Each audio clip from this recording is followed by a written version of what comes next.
Yo, mga Japorms, it's your boy Jerome Forma at welcome muli sa aking Collectibles channel.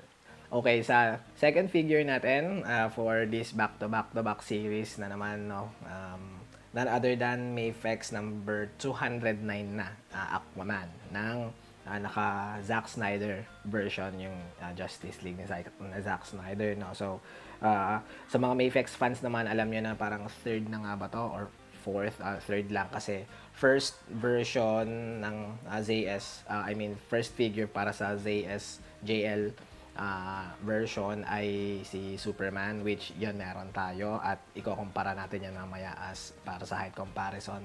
Pangalawa si Cyborg, pero si Cyborg wala pa ako. So third ito si Aquaman, yon by version na, pero ayun, isang info lang.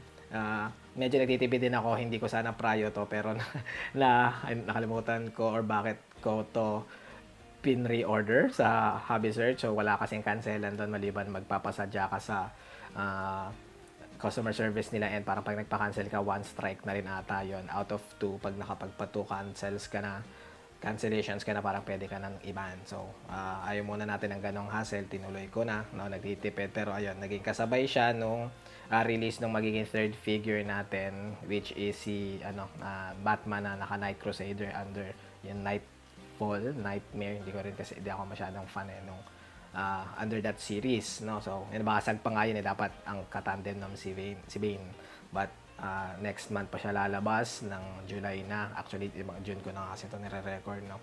Late June dapat siya, na move pa siya ng first week ng July. So yun, yun, isang info din yan, mabilis lang para sa mga siguro hindi pa familiar. Yun, nagkaroon nga kasi parang version na to ng Zack Snyder, so meron siyang orig naman si Mayfex, nakagawa pa siya. So kumbaga second Aquaman Justice League version na to.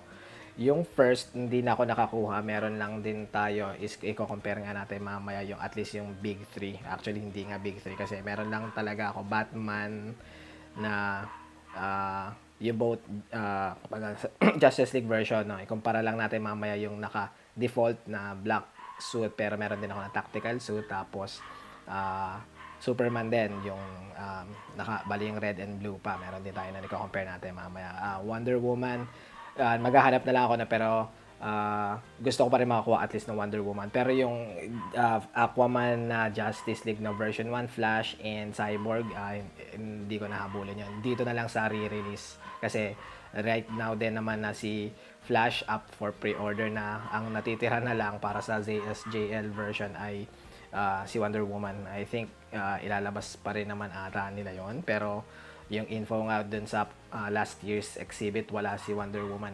Magkakaroon pa nga rin kahit papano ng ZSJL na Superman, yung red and blue, kasi yung nilabas nga nila yung pang unang-una para sa series na to, yung naka-black talaga. So yun, ano pa ba ang info? Sorry, medyo maingay, rinig nyo rin ate aso ng kapitbahay na, pero tuloy-tuloy na lang tayo. Ano pa bang info natin dito? Yo, wala na naman ata. Start na natin mag-unbox mga Japarms. Okay, so sa pag-mafex, baba tayo, no? Okay, tanggalin natin ang seat sa baba. Medyo excited din talaga ako dito kasi sa pagka-post neto ni Isaac Wong, parang natatandaan ko nga is na siya, yung parang kasing tatangkad siya ni Winter Soldier na bali stealth cap, tsaka si mismong Bucky sa Winter Soldier. So parang 6.5 inch. Itingnan natin kasi nga almost same mold natin, magkakasabayan sila ginawa, no. Tingnan natin din mamaya. Okay, pero yung feels at least okay. So ang style, hindi pa tayo naman nakapag-review ng ng ZSJL na figures. Ito yung cube. Hindi ko rin talaga maalala yung storya ng cube na to, at least, or kung ano ba pinakatawag dito, basta critical yan sa movie. Okay, so yun yung design niya doon, which hindi na naman natin masyado tututo kasi mamaya, no? So yan lang. Okay, tapos yung authenticator, ibalik ko na dito, another no authenticator ni Mayfex for ni Medicom for Mayfex product. Okay, so pati yung stand, kaya ko na lang muna siya dyan. Tingnan nga natin yung feels ng oops.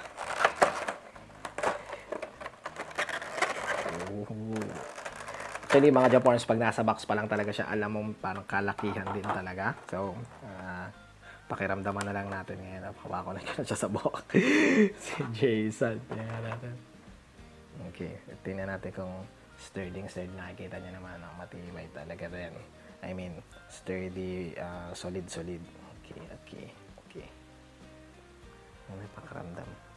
Wala kasi ako ng unang version pero pag yung sa kulay-kulay na meron na rin pinost si Isaac Wong or even yung mga ibang collectors na may YouTube na or may pages, at least mas vibrant pa rin yung pagka-gold natin, which ang very nice talaga din. Okay, parang so nagagalaw tong ano. Tsaka na to maya na to sa review natin na articulation and details.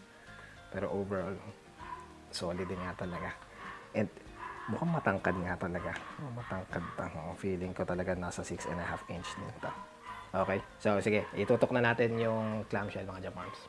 Okay, box mga Japarms. So ayan, sa harap, kumikindat maigi yung nadedetect yung mata ni Aquaman dito. So may ganyan siya. Yung usual naman, kung meron kayo ng copy na ni Superman na black, yung ganito kasi SJL version or ni Cyborg. So medyo hindi kita or sobrang maliwanag ata, pero ayan, meron pa rin sign ng Justice League dito, at least. Tapos DC.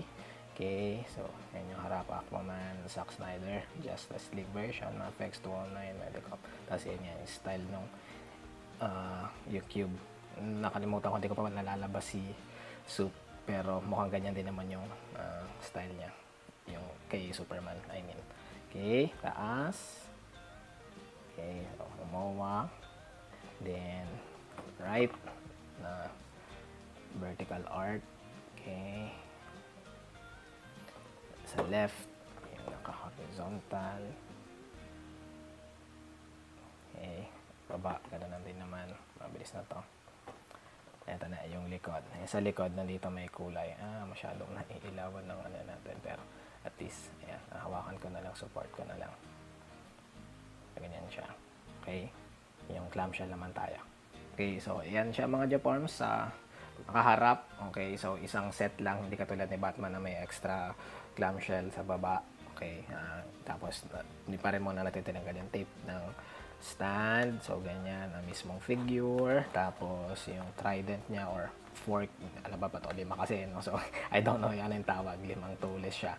Mismong figure, 2 extra na face sculpts or heads. Okay, tapos ano pa ba?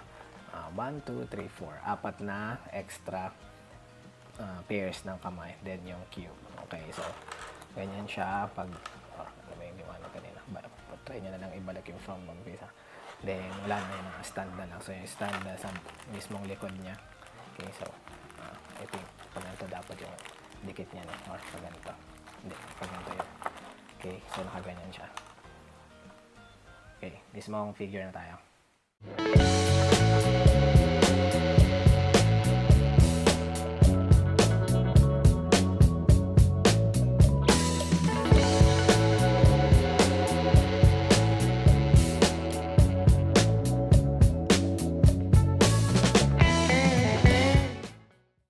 Okay, sa magiging highlights na ginagawa ko, no, at least top highlights or flex na ito.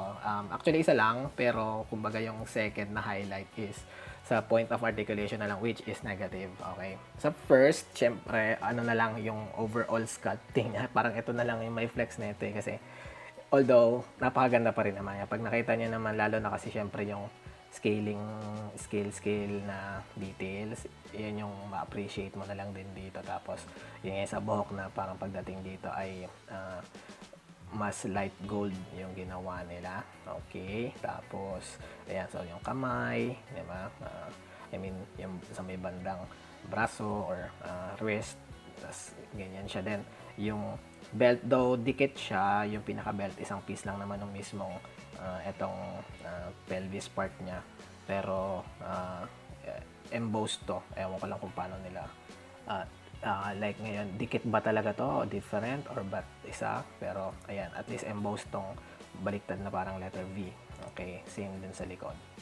Then ayan, sculpting, ito talaga parang ito, sculpting na lang yung pinaka ma-appreciate mo dito and ma-flex, given nga na sa accessories nakita niya naman simple lang din yung kanina, wala na siyang masyadong Kaya mabilis-bilis din yung review natin dito eh. Kasi yan, wala masyadong iyayabang tong figure na to maliban sa sculpt niya. Ayan nga, parang makompleto na rin talaga silang mismong ZSJL ng yung parang reboot ZSJL version na itong mga Justice League live action heroes na to. Okay, yung pala yung second, no? Yung sa second ay which negative, dito ko nabanggitin agad. Wala siyang pero pang articulation part siya kung tutuusin. Wala siyang mga deforms sa pang butterfly joint. So, single ball joint lang siya doon. So, ayan, nakikita niya at least, no? So, ball jointed. Tapos ito kasi hinged lang siya. May hinge yung shoulder pad. So, medyo limited siya pagdating sa arm movement, shoulder movement kasi nga single ball jointed lang. So, yun na, sabi ko sa inyo, kumbaga, wala masyado may pagmamalaki yung figure na to maliban sa sculpting niya. Kasi yun nga, medyo bawas pa yung point of articulation dahil dun sa single ball joint na balikat. Yun lang. So, accessories tayo. Okay, unang kamay, pair, accessory, mas relax na kamay. So, ganyan siya. Mabilis-bilis lang din. Ayan, may pinta sa kamay ng gold para sa at least gloves type niya. Pero, ayan siya. Okay, pangalawa, parang grabbing hands na. Okay, parang may hahawakan or ready isara. Oops. So, ganyan lang naman siya. Ilikod lang natin. Medyo napofocus sa kamay ko. Okay, ganyan lang naman. Simple lang din talaga. Okay. Okay, pangatlo, second to the last, kamay na sarado pero may pagitan yung sa mga daliri na ipaglulusutan niya ng spear or at least hindi kasi trident eh, basta yung spear niya, hindi makasing tusok eh. So, pag sa harap naman niya, ganyan siya. Okay, last, pointing index finger na mga kamay. So, pares siyang ganyan.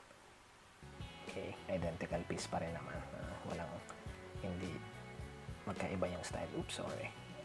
Tignan lang natin. Pero ayan ganyan yung harap. So, sculpted, maganda pa rin naman. Okay, from upper left, ito yung unahin natin yung nasa upper left sa package na ulo. Ito, nakasigaw na siya. So, mas nakanganga.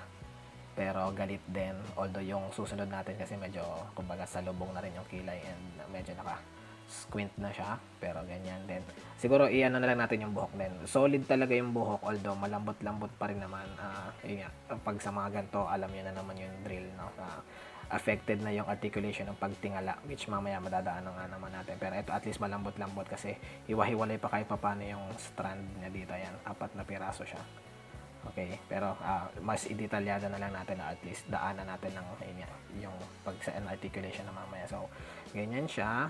Pag sa likod naman kasi, kumbaga, ito naman yung style. So, mapansin nyo na rin naman yung kahit kanina. Okay, so ito yung pangalawa na or at least third na head sculpt. So, ayan, galit pa rin naman siya pero hindi nakanganga. So, labas ngipin naman or ngipin yung kita sa bibig. Okay, tapos, ewan ko parang magkaiba yung lugay ng buhok na balikan na lang din natin mamaya sa mismong video na. Okay, pero ayan, ganyan siya. Same naman sa buhok talagang kumbaga yung mukha na yung iba lang dito. Yung strands ng buhok, ganun pa rin yung style ata even sa default. Okay, second to the last accessories, yung spear niya, 5 kasi. So, yung tule, so hindi trident, hindi Poseidon. Hindi ko alam kung anong tawag dito eh. Hindi pa rin kasi ako masyadong, kahit yung first Aquaman movie na solo niya, hindi ko pa yun napanood ng buo with subtitle. So, I do not know. So, identical naman ata siya kasi makita nyo, flat to. So, ibig sabihin, yung sculpting naman ata nito identical. At least dito sa yung spearhead mismo. Ewan ko lang baka medyo iba dito sa baba. Pero ayan, ganyan siya kapag parang parang yung flat mode na ganyan. So, ito yung tsura, sculpting ng baba. Baka dito hindi na identical but maliit na detalye na lang naman. Kudos na lang sa sculptors kapag ipinag-iba pa nila. Pero at least, ganyan siya. Mas matangkad to sa sa mismong figure kahit ikumpara natin ngayon. Pero wala nga kasi tayo ng first version. Mag-check na lang siguro kayo sa mga kayang mag-check even kay, for sure kay Isaac Wong. Ayan, hindi na natin mas matangkad talaga yung spear. So, tas kung anong kinaiba niya doon sa first version, but so ito siya. Okay, last view. Okay, sobrang liwanag ata mga Japarms na pero pag sa cube yan ganyan siya. Same na rin ata talaga yung sculpting ng parang creator style. So, identical sa lahat ng 6 sides. sobrang liwanag. Try natin ilayo. Ayan, para. So, ganyan na lang siya. Yun lang naman talaga dito, mabilis lang. So, magana na tayo, articulation na tayo. Okay, unahin na natin yung ulo, mga Japorms. So, yun nga, dahil yung nabanggit na lang din natin sa head accessory kanya. So, ayan, siguro, ayan, nakikita nyo naman, so tuwid na yan, pag sinagad nyo, magre-revert parang any sagad niya, tingala. Okay, dahil nga din sa buhok na naharang. Ganun din ata 4 strands nga katulad ng napakita natin kanina, no? Sa mga accessories din. Pag tungo, yan na, mas ano naman kasi ito, kaya niyang i-bend or nako-cope niya no onte, pero ayan, ganyan na siya. Almost nasa 70 or 75 degree pa rin kayang itungo. Okay? Siyempre, kaya naman iikot, pero ayan, nadadali talaga ng buhok yung shoulder pads na to the point na nagagalaw. Ayan, so, pero pag inikot naman natin yan, dapat at least yan, i-manage nyo lang talaga yung buhok, pero kung baga kaya naman dapat iikot niya. Head tilt sa kanan kaliwa, affected lang talaga ng buhok, pero alam niyo na yan. Okay, sa balikat nga yun nga, since single jointed lang siya, na ball jointed, walang butterfly, and hindi masyadong mahaharangan nga ng shoulder pad, I think pag sinagad na lang natin ang taas braso, kaya pa naman niya almost mag letter T. So nasa 80 na to, at least 80 to 90 degree pa rin talaga. Okay, then syempre meron naman, ayun nga, so hinge, ito na yung sagad, kaya niyang at least pag pinose nyo, ganyan nakataas yung shoulder pads. Okay, wala na, sagad na sagad na talaga although malambot pa rin naman, so kumbaga onting galaw nyo, maano na siya. Yan, okay, taas na lang natin to, syempre bicep swivel. Okay, bicep swivel, double elbow jointed. Okay, that's double jaw. Okay. Siyempre, isang highlight na lang din pala dapat sa details. At least ito nga yung scalp niya. Ingat, medyo matulis. Baka kapag kayo na basa-basa yung kamay niyo, ingat sa paghamak, matulis siya. Kapag malambot ang skin niyo, baka ma-penetrate. Matutuso kayo. Okay. Double jointed. Torso tayo. Pag sa upper torso, ayan, napakaliit pala niya pag ano. Ay, hindi naman. Okay, kayang ibaba ng ganyan, ibaba na natin, tapos parehas din sa lower. Pag sa lower, ayan, nakikita nyo ang stiff, wala na talaga, so hindi siya masyadong makatungo, ganyan na. Pero pag taas, pag patingala, tayo muna natin, pag ganito manage naman niya, although lalabas din, magkakagap doon, then tingala, ayan, so kaya niyang bumali ng ganyan. Pang posing talaga siya ng patingala na lang siguro, parang kunyari lumalangway style. Okay, then so yan tayo sa torsos, usual na double jointed doon para magalaw yung mga braso, binte. Okay, double knee. Okay, tapos ano pa ba, so great sculpting pa rin talaga din. Malaki-laki yung hinge sa paa, yung joint dito, joint, so kayang mag at least tiptoe ng gantong level. Maharangan lang din talaga ng scalp dito, pero kapag parang kaya, ayan, mabablock lang din talaga siya. So, ganito na yung level na kaya niya. So pag tuwid, medyo limited din. Okay, tapos syempre toe hinge, kayang tingnan natin, wala na, ito sagad na to, at hindi naman, kaya pa rin talaga ng medyo turok. Okay, tapos hindi pala, want to check, may label din ng tagalamasay natin. Ayan, nandito yung nababasa pa ba dito? Tingnan natin kung kaya. Hindi kinakaya, pero may DC label dito. Ito, DC. Okay, so yun lang, simple lang din talaga, walang kakaiba. Yun nga, hindi nothing special dito sa figure na to. Maganda lang talaga yung sculpting and super sturdy. Sorry, hindi pala about, pero ayan, yun yung articulation natin, and accessories. So mag-size comparison na tayo, tapos padulo na. So sorry, high check muna, high check. So ayan, tuwid na rin ata to, pero kasi yung camera natin medyo nakatungo. Pag sa mata, lampas niya itong 6.5 mark. So parang kulang talaga, nahihit niya yung ano ba to, 8 na nga ba to, kasi nasa 6.75 inch siya, at least 6, more than 6.5 talaga si Aquaman ZSJ, malaki-laki. Okay, first comparison, ayan mga Japorms, along with the same version na, no, say SJL na Superman. Okay, so yung black. So, ayan, kahit dito sa, hindi ko kasi masyadong tansya rin yung tamang level, na pero at least mantay ito yung camera na now. Pero parang medyo mababa pa rin yung view, no? Again, ayusin ko na lang sa susunod. Pero, pag sa sa real life na nakikita ko rin, tinatansya ko ngayon, lamang lang talaga ng onte si Aquaman. So, given na chinek na natin siya na 6.5, ibig sabihin, etong si Superman, malaki-laki rin talaga. Di ko pa na-check yung next natin yung unang version na Batman and yung Superman din, which and isunod na natin, pero at least ito yung scaling niya next to ZSJ and Superman. Okay, ayan, last mga Japorms, comparing sa first version na Justice League Mayflex, no, Superman, na isa lang naman yung version nito na naka-red and blue, then Batman in his default na batsuit, black batsuit. So, ayan, kita nyo rin naman, no, talagang si Superman nga, talagang ngayon ko lang kasi din to na pagkumpara. Di hamak na mas matangkad nga si Batman kay Superman. Then, almost, dahil pag ito nga sa tinitingnan ko sa mata, no, almost magkasing matangkad talaga naman pala to si Batman. So, almost matay siya ngayon sa bagong ZSJL Aquaman. So, talagang kung ganon, mas matangkad na si Aquaman kay Superman dito. Although, sa totoong height din naman kasi mas matangkad talaga actor na si Momoa kaysa ata kay Cavill. Pero, etong si Ben Affleck, I don't know na kung paano yung height nila. Pero, sa figure, sana magpantay yung at least yung bagong, so nakita naman natin kanina, no, si yung bagong Superman na naka-black suit na siya. Pantay na yan dito sa mga to. So, yeah. Ito muna yung pagkumpara natin at final remarks tayo. Okay, once again, Mayflex na Aquaman na version ng Zack Snyder na siya, Justice League. So, live action from or based sa actor na si Jason Momoa.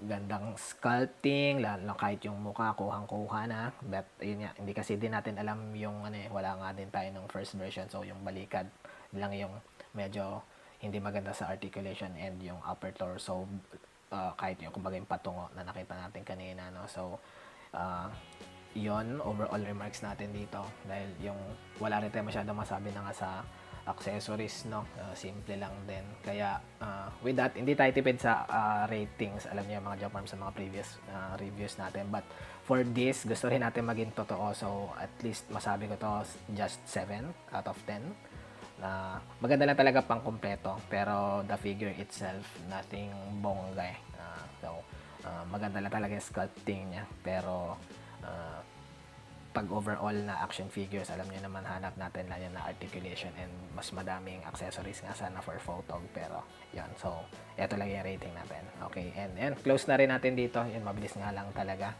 Salamat sa panonood mga Japorms, kita-kits sa susunod na video.